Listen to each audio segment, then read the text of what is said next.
The apartment was small, but it carried the weight of two lives that had quietly merged into one rhythm. Ethan and Noah had been roommates for nearly 3 years, an arrangement born out of convenience, sustained by comfort, and complicated by something neither dared to name. The walls knew their laughter, their arguments, their silences. Somewhere between movie nights and midnight talks, friendship had become the language they both spoke best. Ethan was the kind of man who seemed complete, steady, composed, tethered to a long-term boyfriend named Ryan who often called late at night. His voice filtered through distance. Noah, quieter and more introspective, listened to those calls from across the room, pretending not to hear the strain beneath Ethan's words. He'd tell himself it wasn't jealousy, it was empathy. But empathy shouldn't make your heart ache when someone else's name fills the air. Most nights ended the same way.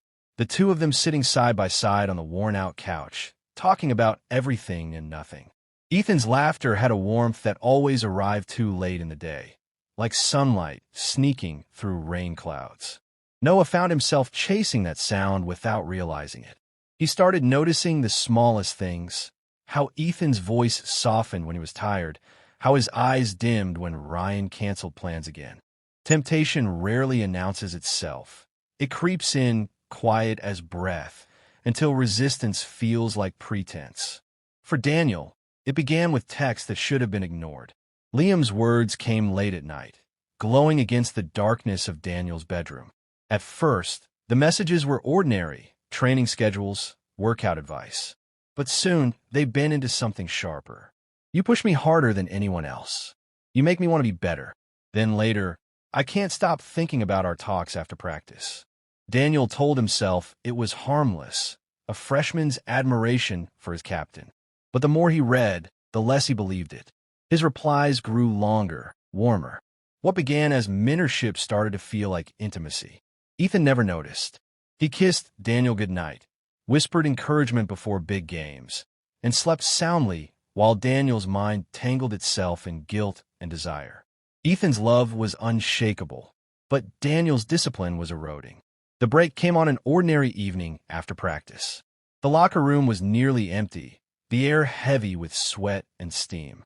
Liam lingered, as he often did, watching Daniel lace his shoes with a grin that bordered on daring. "You ever get tired of being perfect?" Liam asked, his tone casual but his eyes steady. Daniel smirked, deflecting. "Perfection's part of the job." Liam stepped closer, close enough that Daniel felt the charge in the air. "Maybe you don't always have to play by the rules." The words stuck, sharp and sweet. For a long moment, Daniel said nothing. Then Liam's hand brushed his arm, and it was enough. The barrier Daniel had built cracked wide open. Later that night, Liam followed Daniel back to his dorm room under the excuse of reviewing plays. But the playbook never left the desk. Silence hung between them, weighted and dangerous. Liam moved first, closing the gap, pressing his mouth to Daniel's with a force that left no room for denial. The kiss was everything Daniel feared, electric, forbidden, and irresistible. He tried to pull back, muttering Ethan's name like a plea, but Liam's hands were already at his waist, pulling him deeper into the storm. Desire overpowered reason. Clothes scattered, restraint vanished. Daniel surrendered, knowing full well the cost of his betrayal. When it was over, reality hit like a cold wind. Daniel sat on the edge of the bed, sweat cooling on his skin, guilt settling heavier than exhaustion. Ethan's face flickered in his mind. The trust, the devotion, the years of loyalty. "This doesn't have to change anything," Liam whispered from the sheets, his tone coaxing, almost triumphant. "No one has to know."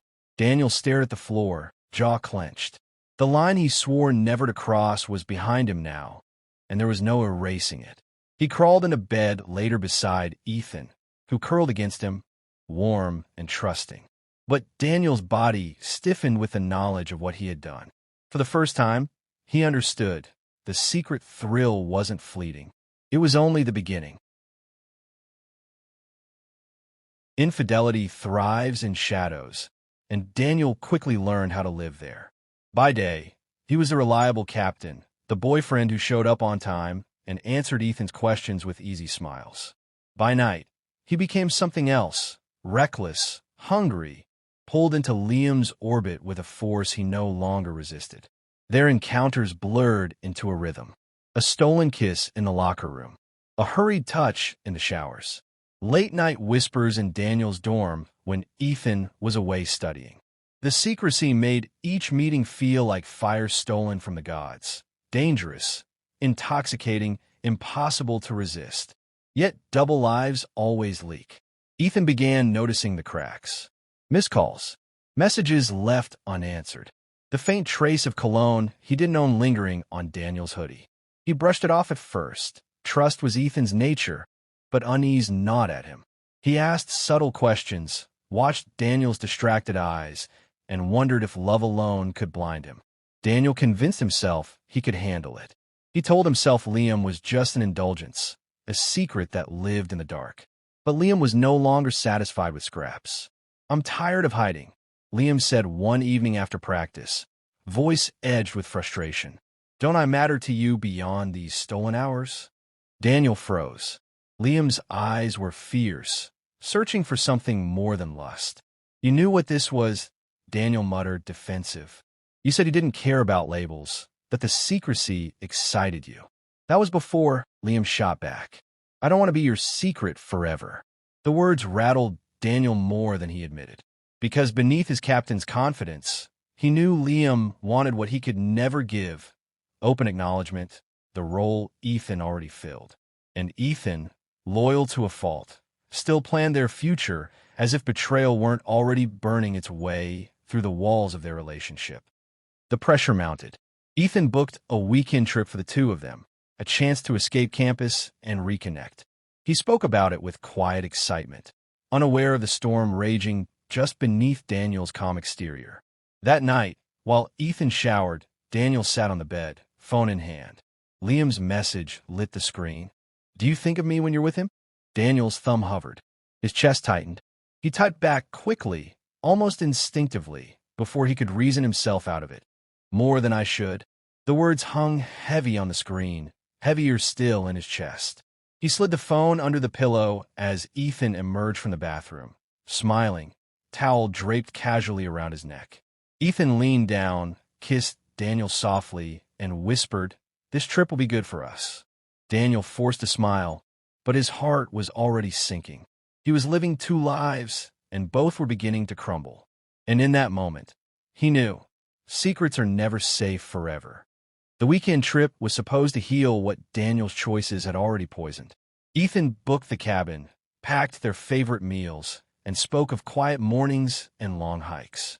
To him, it was a retreat into love. To Daniel, it was a cage lined with guilt. On their first night there, Ethan waited until the fire burned low before speaking. His voice was steady, almost too calm. "Daniel, who is Liam?" Daniel froze.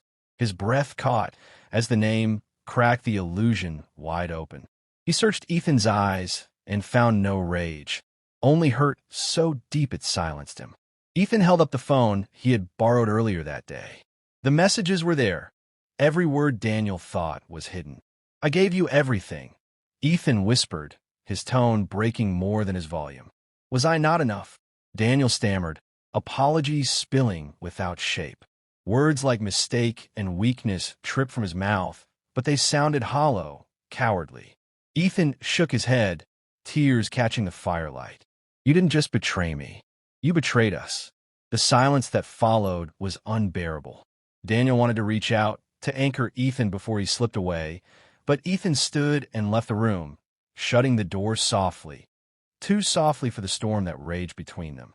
Back on campus, Daniel sought refuge in Liam. The younger man greeted him with a smile that quickly faded when he saw Daniel's haunted expression. "He knows, doesn't he?" Liam asked. Daniel nodded. For a moment, Liam reached for him, as if offering comfort. But then the frustration surfaced. "So what now? Do I finally get to be more than your secret?" Daniel's throat tightened. He couldn't answer. Because the truth was brutal. He wanted Ethan's stability and Liam's fire, both worlds bound to him. But now one was gone, and the other demanded more than he could give. Liam pulled back, anger replacing tenderness. "I won't be your shadow anymore. If you can't choose me, then don't choose me at all. His words cut clean, leaving Daniel with nothing but the echo of doors closing. First Ethan's, now Liam's. Days later, Daniel walked onto the field, captain's armband snug on his arm. The cheers still rose for him. The team still looked to him for leadership. But inside, he felt hollow. The crowd couldn't see the emptiness carved by betrayal, the loneliness earned by his own hands. That night, he sat alone in his dorm, jersey crumpled on the chair, phone silent for the first time in months. No messages, no whispers, no illusions left to hide behind. He was still the captain, still admired, but stripped of love, stripped of trust. He finally understood the cost of his hidden play. And in that emptiness, Daniel realized the cruelest truth. Sometimes you don't lose because you're beaten. You lose because you played the wrong game. Liam tried to explain, to take the blame, but Evan didn't listen. He just shook his head and stepped back, as if distance could undo what he'd seen. "You were my reflection," he said. "I thought that meant I could trust you." He left before either of us could stop him. The sound of the doors slamming was louder than any storm I'd ever known. Liam moved toward me, eyes wet, voice cracking. "I'm sorry, Adrian. I never wanted this." I nodded. Neither did I. But wanting and meaning are never the same thing. That was the last time I saw him. Evan moved out within a week. Liam disappeared soon after. And I was left with the silence, my punishment, my mirror, my truth. Sometimes late at night, I still see my reflection and expect to see him there, my twin, my shadow, my reminder of what I broke. Desire had given me everything I thought I wanted: attention, connection, meaning, and taken everything that made me whole.